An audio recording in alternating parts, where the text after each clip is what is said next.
right, ladies and gentlemen, Jason Hetland back here. Round number 2, Wrangler National Finals Rodeo for 2014. We talked a little earlier this morning. It's up on the website, and you talked to Jason, and good things happen. We talked about splitting second and third this morning when we were over at Cowboy Christmas and what it would mean to come and win a round, and that's exactly what you did tonight in round number 2. Congratulations, Luke. Oh, thank you. And I had a great steer. That steer we had at the house while we were getting this pin of steers prepared for the finals, and we'd run him quite a few times, and I'd seen him go. I never got to run him because I was very picky on what steers I did run, with my arm being in the shape it was in, and I'd watch him go. I liked him. I knew if I got the good start, he'd kind of raise his head and let me catch him fast, and I knew he was good on the ground, so it all worked out. You know, let's talk about that for a little bit. Let's get out of the Thomas and Mack and the National Finals Rodeo, but you guys don't just sit and relax coming up to this, but you talked about working the calves.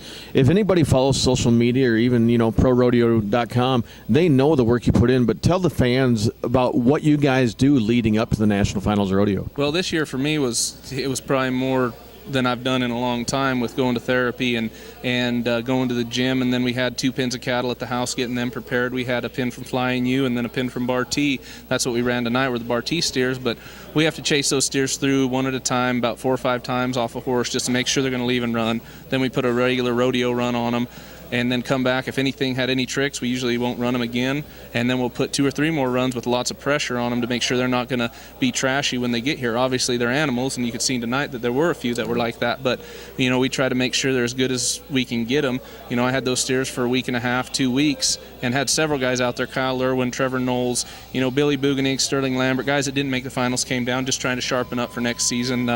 Wyatt Smith was out, Curtis Cassidy flew in. There was a handful of guys that helped us prepare them. And we talk about Irwin. What you split around with him tonight, 3-6, but you couldn't do it without a partner on the other end, making sure you run.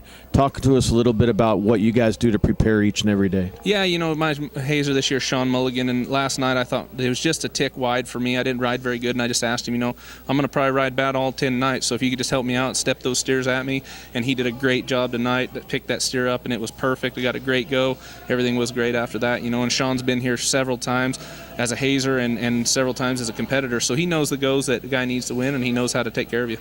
Well, we got 8 more rounds left. Let's make it a little bit longer here at the Rodeo Roundup each night. What do you say? Sounds good to me. All right, ladies and gentlemen, Jason Hetland, round number 2 is in the books in the steer wrestling for the 2014 Wrangler National Finals Rodeo, and your co-go round winner, Mr. Luke Branquinho.